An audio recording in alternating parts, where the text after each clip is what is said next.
You know, when it comes to investing, there's this classic showdown, the steady, dividend-paying giant versus the lightning-fast, high-growth challenger. And believe me, there is no better place to see that fight play out right now than in the U.S. telecom world.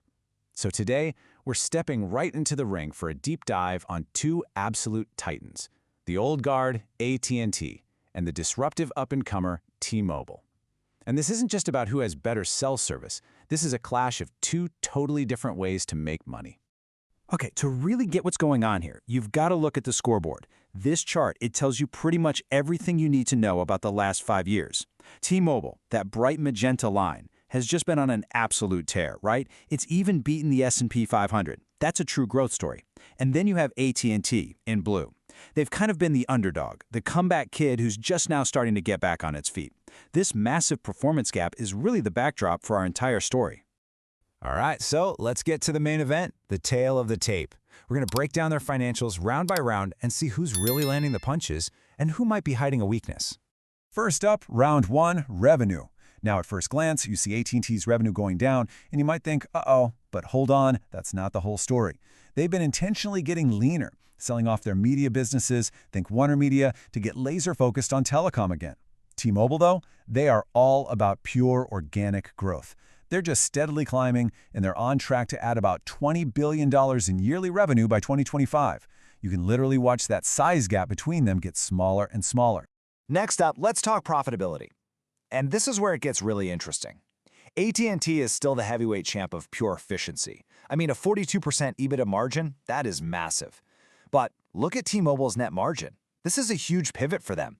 They're proving they're not just about growth at any cost anymore. Their profitability is exploding, and they're turning into a genuine powerhouse. So how do these giants defend their turf? Well, telecom companies don't really do R&D in a lab. They build their moats with what's called CapEx. That's the cash they spend on real-world stuff like cell towers and all that fiber optic cable. And right here, you can see AT&T is making a huge bet on the future. They're outspending T-Mobile 2-to-1, going all in on building out their fiber internet network. T-Mobile spending, on the other hand, is kind of chilling out now that their 5G network is mostly finished. And of course, we got to talk about the elephant in the room, debt. Yep, AT&T's total debt is a scary-looking number, $155 billion. But here's the thing, the raw number isn't the whole story. You have to look at the leverage ratio. When you compare their debt to the size of the company, things look very different. By 2025, they're both projected to have almost the exact same debt-to-equity ratio. That means T-Mobile, for its size, is carrying just as much leverage as AT&T. So when it comes to risk, the playing field is way more level than you'd think. You know, in every great rivalry, there's a turning point. A single moment where the balance of power just shifts. And in this financial slugfest, that moment is coming. And it all comes down to one single metric. So after all the sales, all the expenses, all the billions spent on towers and cables, which of these companies is actually better at generating cold, hard cash to run the business and pay back its investors? Okay, this chart right here, this is the climax of the whole story. Free cash flow. That's the holy grail for investors. And what you're seeing here is absolutely pivotal. Just look at that circle on the right.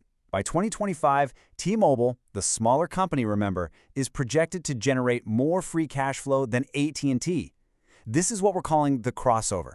It's a monumental shift that shows T-Mobile is no longer just a disruptor. It's becoming a true cash-generating machine. So they're making all this cash, but what are they doing with it? This is where you see two totally different playbooks for how to make their shareholders happy. AT&T's strategy is crystal clear. They are the dividend defender.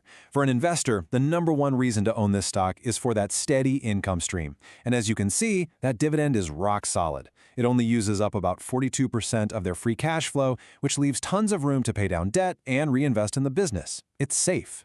T-Mobile plays a completely different game. They've always been the buyback king. Instead of a big dividend check, they use their cash to buy back their own stock. That reduces the number of shares floating around and usually helps push the stock price up. But here's the twist. They're starting to evolve. They're adding a dividend to the mix, becoming more of a hybrid play, offering you both the growth potential and a new, growing income stream. And these different strategies, well, they're reflected in their price tags. The market makes you pay up for T-Mobile's growth story. It's trading at almost 4 times its book value. AT&T, on the other hand, is priced for pessimism, like a classic value stock, trading at a pretty big discount. Basically, you're paying for expectations, and right now, the market is betting heavily that T-Mobile is going to keep winning. So after all the rounds, what's the final call?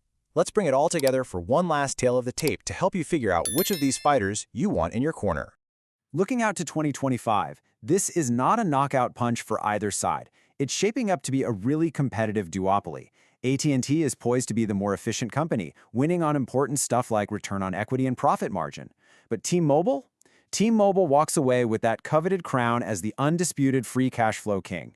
The bottom line is, both are set to become really strong, healthy companies. So here's the most important takeaway. It's not about which company's better. It's about which one is right for you.